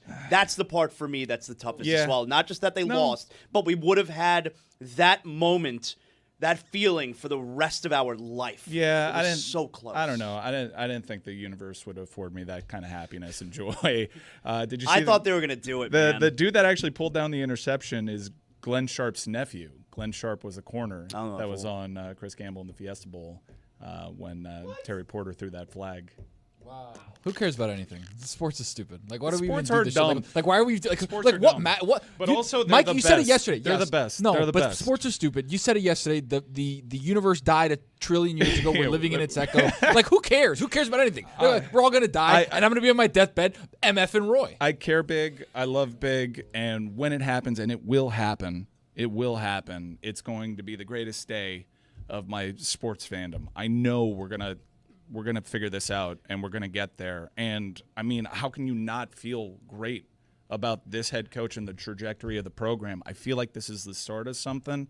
I'm not going to put all the business out there. Mark Fletcher, who made news because he swung on. Yeah, what happened there? That kid must have said something, right? Anybody that knows Jeremy, you know Mark Fletcher from his time in high school. Mark Fletcher is as high character and individual as you will meet in college athletics. And moments before that, he was being super classy with Fernando Mendoza. They had a nice moment on the field. I was wondering which of those came first. Because I was imagining him having an altercation, and then like a minute later, like the most genuine, nice. Yeah. Good game, man. Respect. If Mark Fletcher is swinging on you, you're the problem, because that is like not who Mark Fletcher is. If you did something like super disrespectful to Talk Mark shit, Fletcher, get hit. You know about that, Dan? Talk to him. Would the you down warrant it? But maybe someone will put it out there, maybe some of those teammates. But Mark Fletcher, I got word of like the speech that he delivered to the team after that loss. Mark Fletcher is coming back next season. I told you the story after Middle Tennessee State. Mario Cristobal took like a couple of boosters, and for whatever reason I was there. I had no business being there. And he said a couple of names, and Reuben Bain and Mark Fletcher were guys that would turn this program around. And he's going to finish that story. And I hope it's in Las Vegas next year. Mark Fletcher is a great guy. I know a lot of people are decontextualizing what happened. It's an ugly moment, obviously swinging on somebody. But that guy is as high character and individual, and he's a reason this season turned around. That video, that moment, and that uniform will camouflage for the country how high character and individual he is, and we will be accused of all manner of bias for just simply knowing a little more about him than you do. When Mike says it's the start of something at Miami, he's not wrong, but it's the start of something more at Indiana because they have a momentum now in the portal that's even better than Miami's, and they have a stability now. That night wins 1,000 recruiting wars. Obviously, you have to get money as well, but Indiana's no longer a doormat. This is the hard part, getting to here and the momentum of here. They will do nothing but build on this. Agree with that, but like I said to you last night, Dan, and I think that listening to Zaz and to Mike and to pretty much everybody in here, it would have, sorry to paraphrase SEC, it would have meant more, I feel like, for Miami fans than as much as it has meant, obviously, to IU lovers. You're 100% right. There was, as I kept saying, there was no downside. If you lose, there was no precedent either way. Okay, so we had the Heisman winner. We went into this thing undefeated. We beat Oregon twice. We Indiana beat Alabama. fans don't beat spend like Ohio the... State. I mean, for real, the vibes would have been very similar if you removed this reality. If they would have gone, 9-3 and won the Rose Bowl, you would have thought, well, I mean, a once in a lifetime thing for the Hoosiers fans. But you guys have the downside, and I really do. As much as nationally I kept saying, and I kind of stand by it, Dan touches on the fact that the U has maybe a negative rep, but largely I think that Football America looked at IU as having just beaten the Soviet Union in the 1980 Olympics and now just had to finish it by beating the Finns, and the U was the Finns. That was not supposed to be the challenge that it ended up being. But for you guys, clearly, for how you perceive yourselves as now a blue blood, it is striking to me.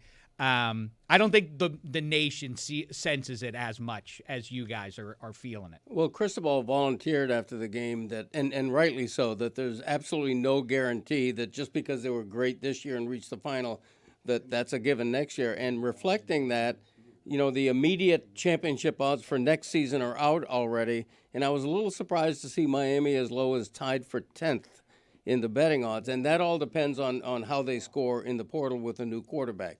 So I think the U is back, but there's no guarantee that they're going to maintain this level just because they got there this year. Dave, would you give your championship to Mike Ryan right now? I give him well wishes for 2026.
ELS favorite, Brad Williams.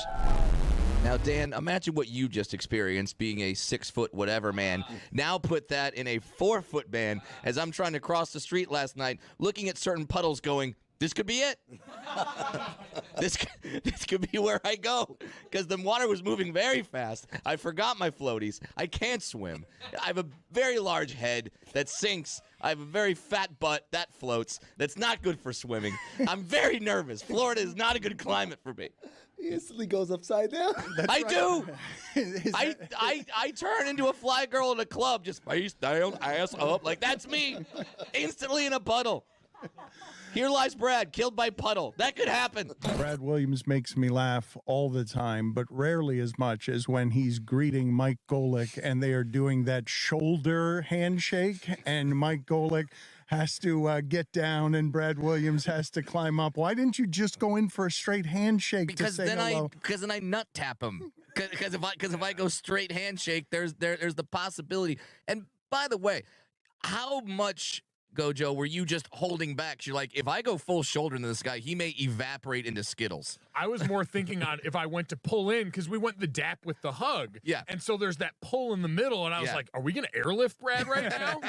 Is this going to end up being like a swinging situation? Did you go football mentality? Low man wins. I'm not going to let this guy beat me. That is true. I thought about just getting all the way down. You got down pretty low. I thought you were going to throw out your back. I was Jason Kelsey tush push status trying to get down on all fours there. It was good. And now I'm realizing that I missed my calling as an O lineman. God, could you Low imagine man wins. the Brad Williams-led tush push? Unstoppable. Well, not only was it funny because visually that was funny, you were also interrupting a story of Brad Williams kicking a one-legged man out of his last show. That's the story that you interrupted. I did.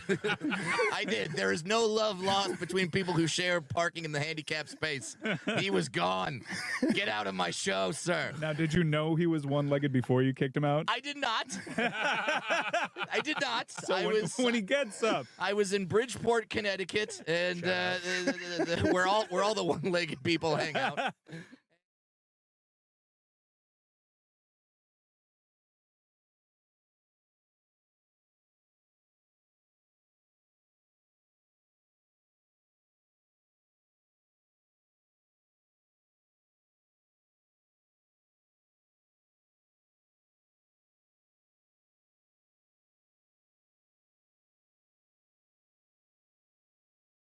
Miami's playing a home game for the championship. Do you people have no sense of history of what that means? Miami wins that game, always. You've never seen this. This is Revenga. How in holy hell am I living in a universe where the world has made Miami an overwhelming underdog to win a home game in Miami? I understand why people are gassing Indiana up. They've been incredible. That stat where Mendoza has 8 touchdowns and 5 incompletions. And the cheating part, right? I'm not going there, but Miami's prepared. Here's the play, Indiana. Cheat this. Revenga right behind. Por el medio. Right. Revenga por el medio, dale. Yes, I've heard that. Le Batard whimpering. Run outside, right outside. No. Revenga right up the middle. It's going to be 2nd and 3 all game. Dan's going to complain about the tush push over here, but he's going to love it when those Canes get 8 yards because their offensive line is just throwing Fletcher 8 yards. I was right about everything. There are 2 teams in this game. They're going to spot the ball, and Mass is going to kick ass. Yeah. We've got a very skinny Charles Barkley there. He's half the man that he used to be. He loves himself some hockey. You guys want to show some footage again of Bobrovsky and the goalie fight from last night? Because a couple of times Charles has come down here to watch the Panthers win a championship, and I did not know that our friend had such an interest in hockey. Welcome, Charles. It's been too long since I've seen you. Hey, man, you never called me and asked me to come on the show. You know I'll come on the show anytime you want me to. Well, I appreciate that. But when you were in Miami for those Stanley Cup finals, you did not come anywhere near where I was when I was looking for you. Because they play out in down. Is it Sunrise? Yeah, it's the Everglades. Okay. Hey, let me tell you something, man. That was so good last night. I didn't see the hockey fight till after the football game. I love that, Dan. And that, people ask me why I love hockey so much. I say, yo, man, they have a code of honor. You never have to worry about guys out here doing load management. They just want to win the Stanley Cup. Hey, who you kissing back there? That's Jorge Sedano is consoling. I know Jorge Sedano. I don't call him Jorge because I'm not bilingual. What's up, Chuck? What's up, brother? Hey, man, that was a hell of a game last night. I know. I was there, man. It was a great game. It was tough at the end for the folks down here, though. But yeah, you had a great year. Can I say you have a great year? Yes. Because you know why? Because I don't want all these punk ass reporters and clowns talking bad about me, like they did that lady in Jacksonville who had a moment of humanity. Think about that, Dan. Jacksonville had a great year. They won 4 games last year, and we got so many punks on television and on radio now. Because I don't get into the social media stuff, Dan. I don't do social media. But I started looking, and it was a big story brewing. I'm like, is this woman serious? She's supposed to be a journalist. Have we got to the point now where you just have to be an idiot or a fool or a jackass to be on television or podcast or something now? I can't tell the Hurricanes they had a great season. You can, but I'm curious though how this is going over at ESPN that you continue to call people who work there punks, idiots, fools, and jackasses. Well, they can fire me. Hey, Dan, I got 7 years left on my contract. And you said you were retiring. I am.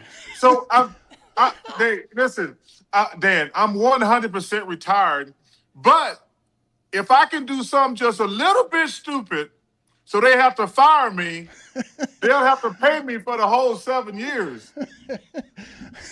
That'll be fun to watch. Watch Chuck and the Inside the NBA crew as part of NBA Saturday Primetime on ABC this Saturday, January 24th. The Knicks were booed at home. Were you often or ever booed at home? Dan, I played in Philadelphia. you know, I tell people, and I don't mean any disrespect to any other fan base, Boston, New York, and Philly, they are different fan bases. They're going to hold you to a high standard. I flicked over to check on that game last night because I was trying to watch the football game, but I wanted to see the Pistons against the Celtics. And then I saw that, wow, they're down 30 at halftime. This is not going to be good. I really didn't know anything about the booing until I was watching SportsCenter later. But Dan, if you're down 30 at halftime, which there's never excuse to be down 30 at halftime at home, you deserve to get booed. How has the season been so far for you and the switch over, Chuck? You guys aren't on as much as I would like to see you because I can't get enough of that show. But you've also said several times, like, they're not going to work me to death. I'm not going to allow it at this age. So how's the transition been for you? It's been great. And Dan, we've complained. We've only been on ESPN, I think, 4 times in 3 months. We did like the first 2 weeks. We were off all of December to Christmas, and we're off until all of January until the 24th. I don't like that at all. What I was talking about working all the time, because I love watching basketball. I'm not going to do all these damn shows. That's the part. I'm not going to be on ESPN 1, 2, 3, Deportes, Nacho, Echo, whatever they call it. I'm not going to be doing all that. But I wish that we had been on more during the first half of the season. But I just checked the schedule. I think we're on Saturday, Wednesday, Saturday. So they're going to start making up some of the days. But I wish in December, we only worked one day in December, Dan. That was Christmas Day. And we're only working one day in January, basically, and that's the 24th, and I think maybe whatever next Wednesday is. But I wish we had worked more so far, because it's been great. The guys at ESPN have been great. They've been great. But like I say, we'll know more after we get schedule heavy the last half of the season. Put it on the poll, please, Juju, at Le Batard Show. Are you presently watching ESPN Nacho Echo? Durant has moved past Dirk Nowitzki, 6th on the all-time scoring list. Where do you put him among all-time greats? I thought Chris Whittingham had a great point when he just said this version of Durant, with all of the changing of teams and everything, that the way he chose to do it is the worst possible way that he could have done it for his legacy. If he had given him all the options, the way that he chose to bounce around, this is the worst version of his career that there could have been in terms of legacy impacting, given that he's one of the greatest scorers ever. Well, I 100% agree with him, because the reason he hadn't been close to being successful. I mean, we had him here in Phoenix. I mean, he lost in the first round in Jersey. And first of all, every basketball person knows this, Dan. You don't go to New York and play for the Nets. You go to New York and play for the damn Knicks. Come on, man. I mean, that's basketball 101. when people say he's going to New York, I'm like, whoa, this is going to be great. He's going to the Knicks. He went to the Nets. That's the first strike. Then he goes to Phoenix, and he loses in the first round 2 years in a row. And now he goes to Houston, and my Phoenix Suns got a better record without him. That's a damning indictment. The Phoenix Suns have the same record basically as the Houston Rockets. Shout out to the coaching staff, Matt Ishbia, the owner, Devin Booker. And let me tell you something. Dylan Brooks, he reminds me of Draymond, Dennis Rodman. Now, they're going to drive you crazy sometimes. You didn't mind being a villain? I did not being a villain. I'm talking about a guy who's going to go over the line. I'm talking about a guy you have to have on your team to be successful. You can have all the great players. I've always said this. You can have all the great players you want, but you got to have a crazy person that sets the tone for the team. And let me tell you, what Dylan Brooks is doing for my Phoenix Suns is incredible. Dude, we weren't even supposed to make the play-in game. And now we having one of our best seasons. So shout out to Dylan Brooks, Devin Booker, and those guys. They're doing a hell of a job. Do you have a precedent? Can you think of a precedent like the one with Ja Morant where you've got a guy being advertised as the face of the league and now you can get him in the discount bin? That's a great question, but he's in a discount bin because of his own actions, Dan. We as players, we are the stupidest people. When I mean that, I don't mean stupid. I mean, like, it's never our fault. The reason Ja Morant is in a discount aisle, the same reason Trae Young was in a discount aisle, they're self-inflicted wounds. You don't think the Atlanta Hawks wanted to build around Trae Young for 15 years? You don't think the Memphis Grizzlies want to have Ja Morant on their team forever? But it's self-inflicted wounds because now you got to make business decisions because these guys make so much money now. You can't pay a guy $60, $70, $80 million and we're going to be mediocre. But all the wounds were self-inflicted. Ja Morant, everything he's did to put himself in a discount aisle is because of his own actions, plain and simple. Charles, the All-Star Game starters were announced last night, and for the first time, LeBron did not get the votes to be an All-Star starter. So the only way he makes the game now, the coaches have to vote him in. Is it possible the coaches don't vote LeBron an All-Star? Well, let me say this. I think Adam Silver, who I love and respect, made a huge mistake. Listen, man, quit screwing around with the All-Star game. Make it international against the U.S. All this, you play a team, and all this other stuff. I've been saying for 10 years, the international team against the United States team would be a perfect scenario. The reason they don't want to do it, because the international team would kick our ass. That's exactly why they won't do it. I mean, probably the top 4 or 5 players in the NBA today are international players. But it would be great. We don't have to win. It's kind of like the Olympics. I don't think it'd be the worst thing in the world if the United States didn't win. I think it'd be actually a boom. If another country won, I think it'd be a boom for basketball if another country won. But I think the All-Star game is screwed up. We need to go international against American. Number one, LeBron didn't deserve to make the All-Star team. But let me say this. I think he's close to the end.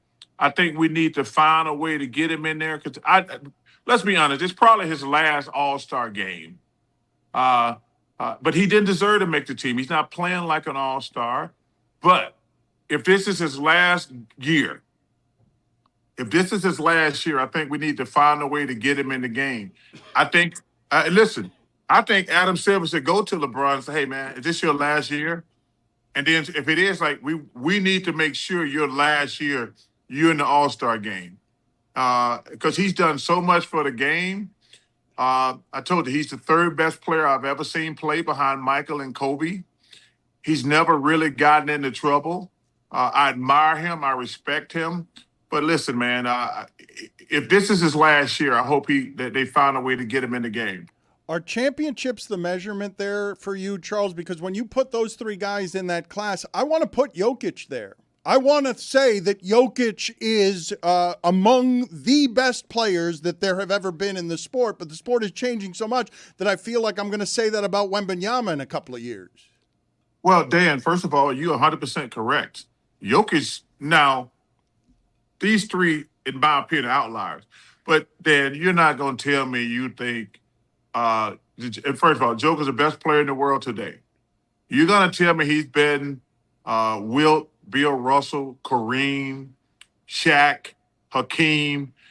I said it on the air. We don't appreciate how great he is.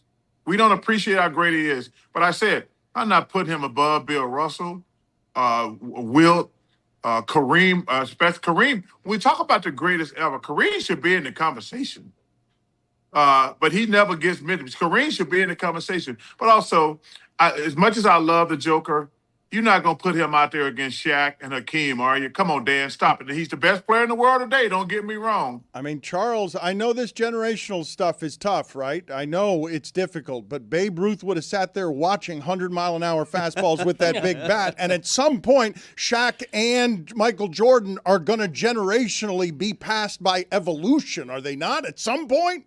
Not those guys. Wembanyama, Babe Ruth might get passed, but Michael Jordan won the slam dunk competition.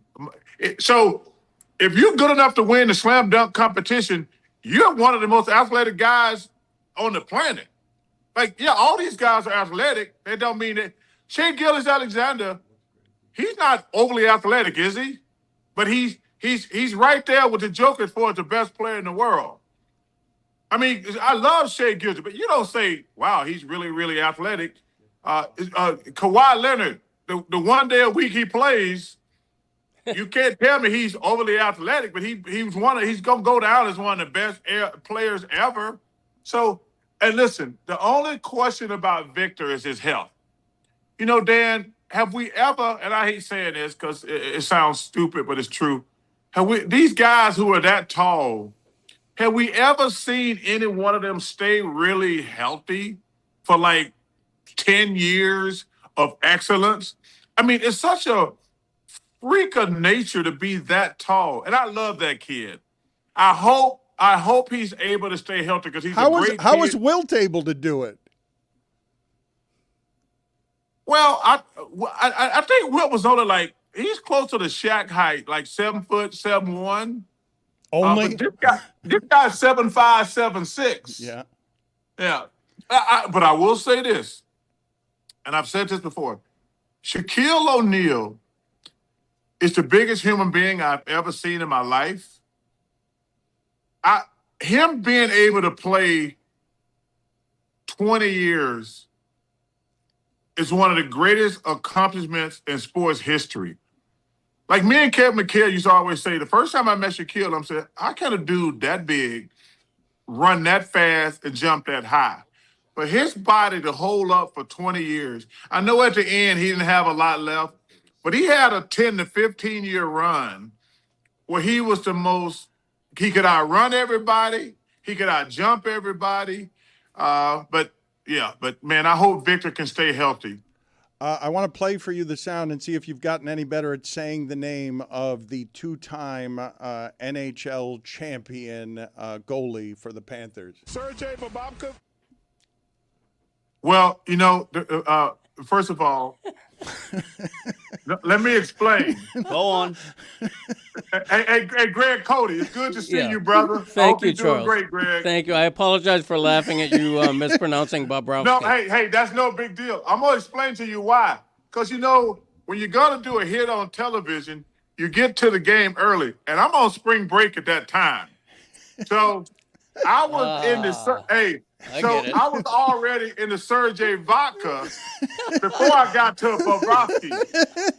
Nice. I had already started drinking before the game, Dan. So I was thinking Bobrovsky and Babaki. So that's exactly right. I was already in the vodka already. I'm not gonna go to a hockey game and not drink, Dan. Yeah, fair enough. Put it on the poll at Le Batard Show. Are you going to go to a hockey game and not drink? You're betting the University of Miami and Indiana last night. Did you bet the game, and how much did you win or lose? I got beat like a drum last night, Dan, and I went. It was a big number too. Because they tricked me. Because I'm gonna tell you what I was thinking. And I made 2 bets. I went to the sports book and I called my bookie. So I bet big twice. Ooh. So I got my ass kicked twice. I said, man, my Coach Cristobal has done a hell of a job. They got a great defense. Why are they getting 7.5 to 8.5?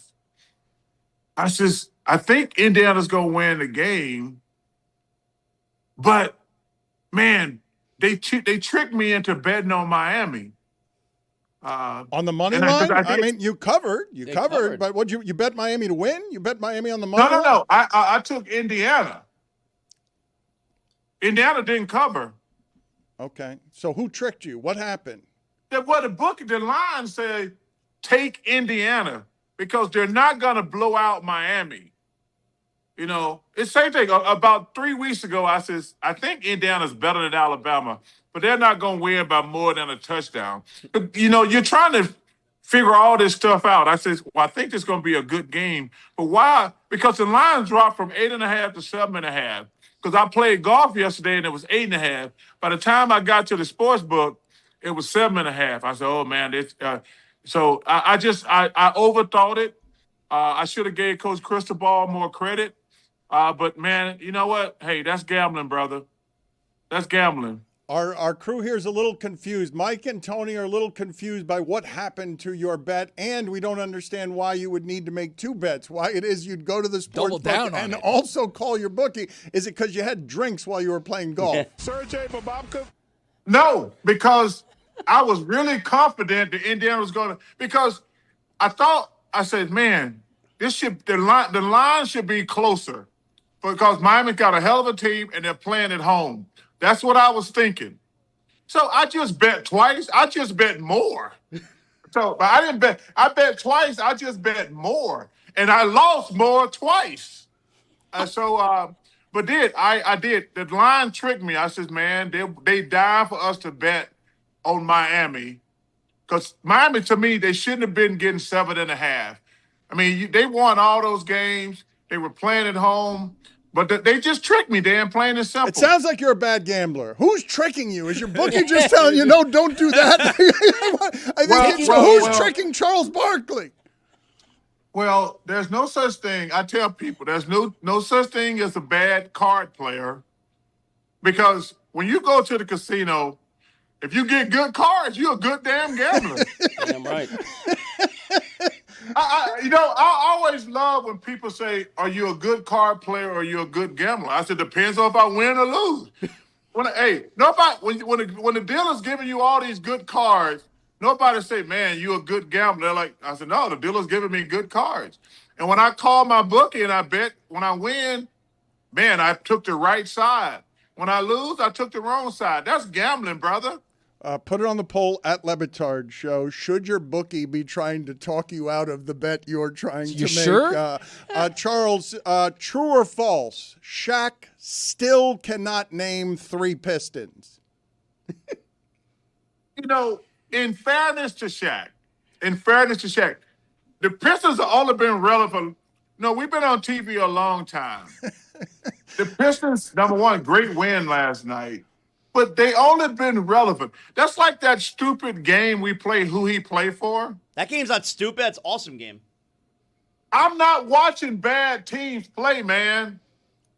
Listen, the only player I know on the Washington Wizards is damn Trae Young. And CJ's in Atlanta now. The Sacramento Kings, I know DeMar DeRozan and Zach LaVine and the Murray kid. Westbrook. Yeah, I don't watch bad basketball. It makes my head hurt. So the answer is no. He can't name 3 Pistons. Oh, let me name something for you, Dan.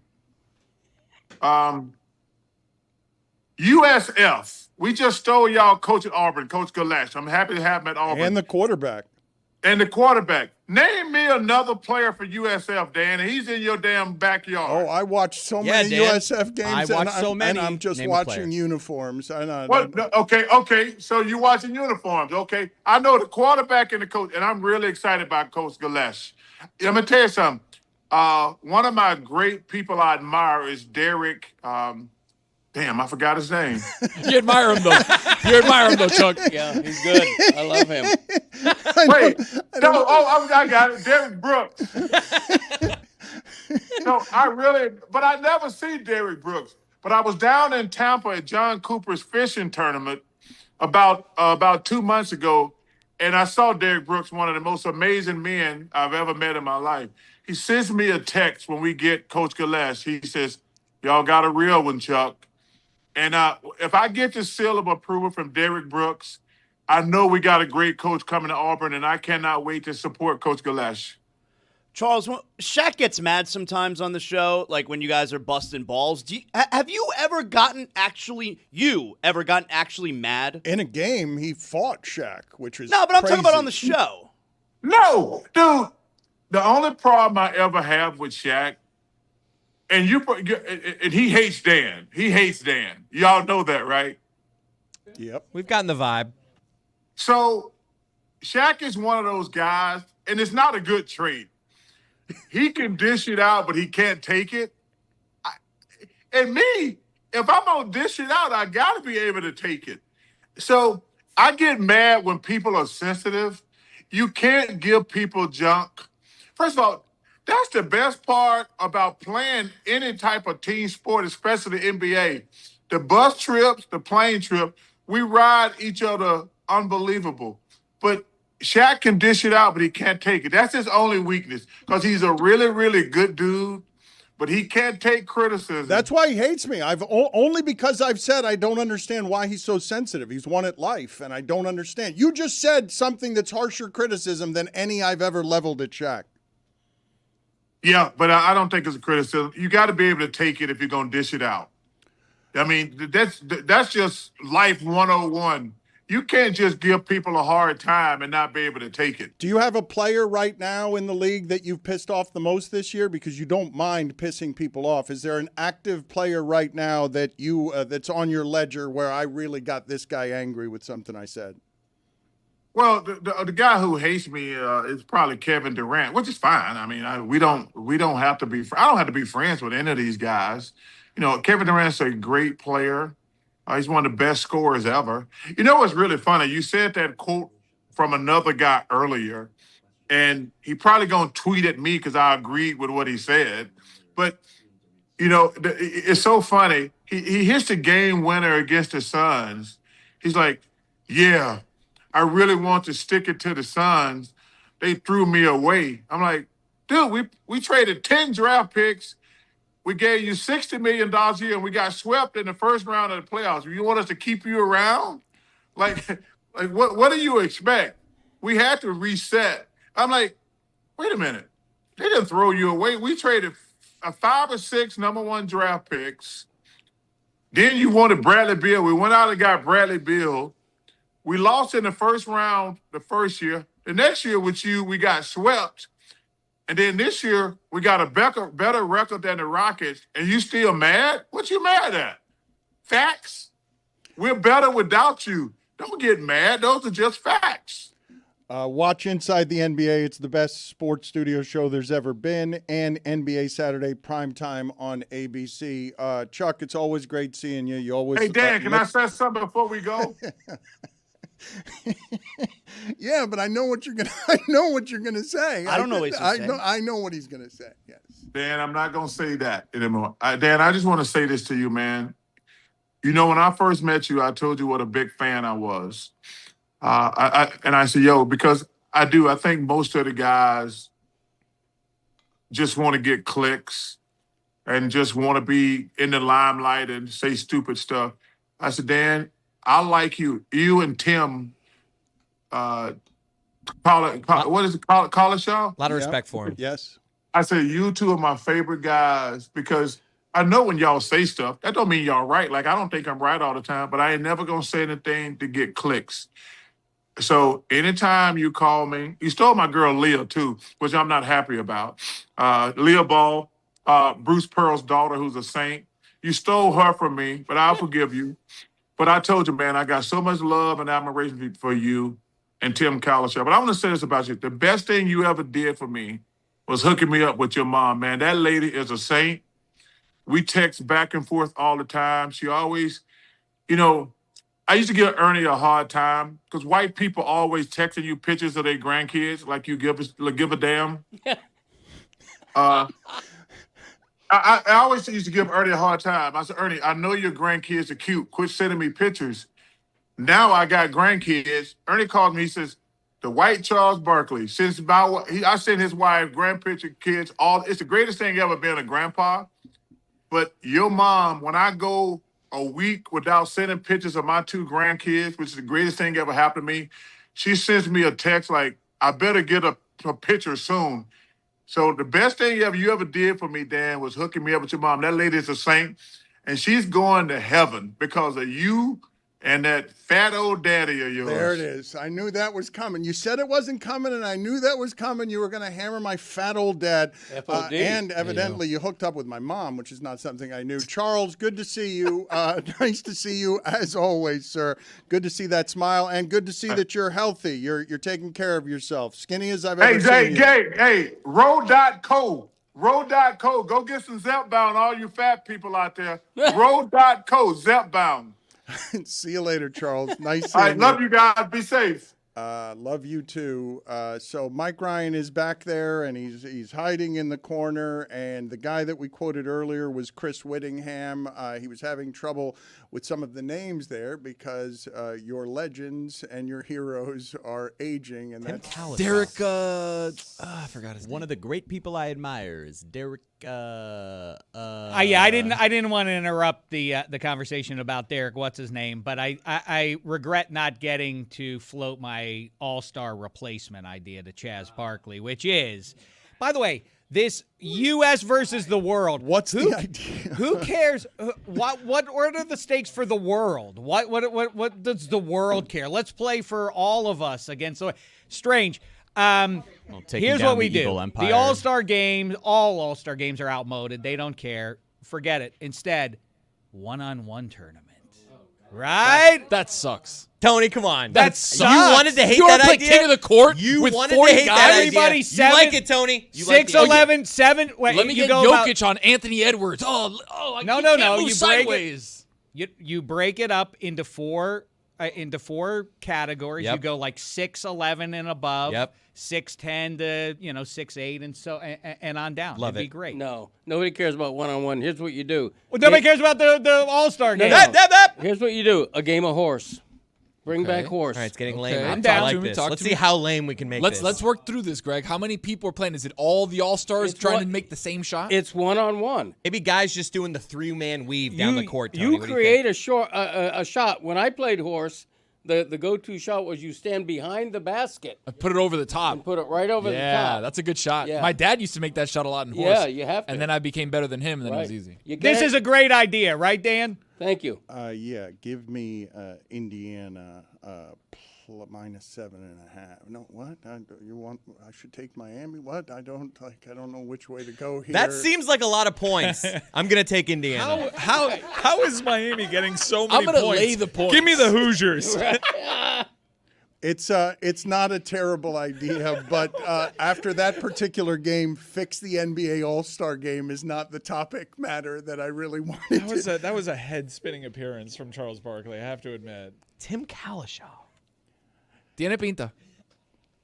It was a stunner, right? It was a stunner in all regards. So many Tims. Jeremy was smiling at the Jimmy Butler highlights. He was. We got him. Jeremy's enjoying the injury. We got him. More than anyone here. That's not what happened. Super pumped. That is not what happened at all. Super pumped. I'm not super pumped. You are super No, I'm not. You are Absolutely. so happy. Tiger Woods fist bump myself. That's not what Tiger happened. on 18 in Augusta. This That's is what's not happening true. inside. That's not true. I know it. You are can ask so anyone psyched. who was in that room last night when I saw. I was not excited. You are psyched. That's not true. It's okay to be psyched about that. No, Why it's was not. it okay to be? No, it's not. You think he's That's a okay. bad It's a guy, career. and he got what was coming He to left him. a villain. That's what you That's think. not- He pounced his not way true. out of No, town and that's left not a true. villain. I know why you're That's not doing true. that. You're a journalist. You have 3 Emmys. You're on the Heat broadcast. You publicly cannot say that, but I know what's inside of you. And it is pure, unbridled joy that Jimmy Butler tore his ACL. You can shake your head all you want. Show the fist bump. You can shake your head all Own you it. want. 3 years from now, you're going to be like, you were dead on Let's the show money. Jeremy's reaction Yeah. last night to the injury. Oh, it's his fist bump after he did. I a good don't report. think that that's right Yeah. to do. Mike Ryan has put his name on enjoying that projecting, injury, Mike. and that's not something that we should be doing. Right, that's super classless. You can have that as a private thought. Just don't speak it into a microphone. Keep your Jeremy did. honesties to No, your I se- didn't. Keep your Why'd you do that, honesties to Jeremy? Come on, you're a yourself. good, you're a good guy. You have a good reputation. I mean, not amongst Miami people, but like everyone knows that you have a good heart. You're entitled to be like super pumped about this. Mike and Tua, too honest. Unlike you, though, Jeremy. Mike, We're all pieces of shit inside. Come on, you're pumped. put it on the poll at Le Batard Show. Are we all pieces of feces inside? I think that's almost literal. Even Jeremy. I guess Even Jeremy. Even Jeremy. You can add that Jeremy to it. really cares about what people think. Trust me, I he do is so pumped. much. I care so much what people think. Well, Mike was just informing me before that interview started. He's like, I just can't believe how much a new generation of University of Miami fans hate you. And I'm like, I'm used to this. It's been 30 years I've been doing this with University of Miami fans as people nationally associate me with being too pro-Miami. That's It's sort of But those were older heads. Like for like people in their 20s to be like, you know, F Dan Le Batard. It's pretty shocking what's happened. Like, yeah, I don't. We need to do some fixing there with your reputation because, like, hey, So I was all over the city dude, trying to make Dan's trying name to- great I'm again. I'm trying to help. Like the Pell Grant thing, like that. I didn't do the Pell Grant thing. I know, but that was a reputation for you, and like you could always tell, like the certain Miami Hurricanes fan that is always gonna hold that grudge over you. Lucy, you know about that Pell Grant? No, but I do have an idea for you. You can just Mark Cuban it and be like, hey, I'm going to give a ton of money to Miami. I'm going to buy you guys a player. Because Mark Cuban did not give any money to Indiana last year, and now he's got this real nice little Indiana. we paid for Tyler Van Dyke around here. No, we got a refund on that. He didn't I show up to can't highlights. believe we did that. That's so crazy. Yeah. Bad business Like Nick decision. Saban tried to steal Tyler Van Dyke. That was a thing. We have been talking here recently about the number of prayers from Mendoza and others that God and Jesus have been getting here recently. And obviously, our show, able to get Andy Garcia at halftime when I requested Cubanissimo last night, also able to get a direct line to the Lord here. You know, people think being the Lord and Savior is easy work. But this time of year, my entire day is ground to a halt because of playoff football.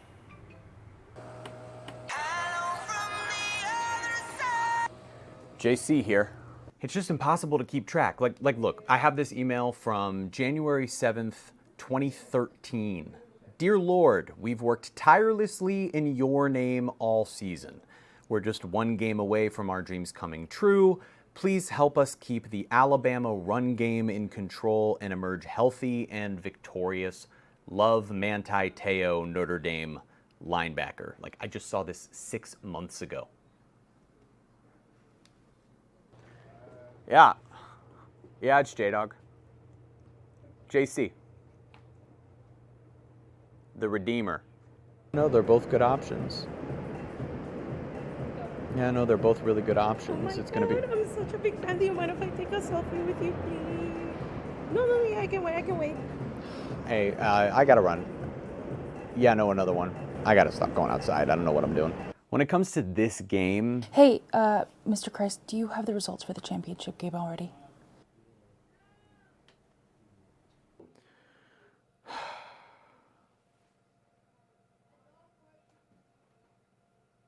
you know, with all the extra work these days, sometimes you just need to relax, unwind, and that's how you get to a decision. You really thought I was gonna let my boy Fernando lose?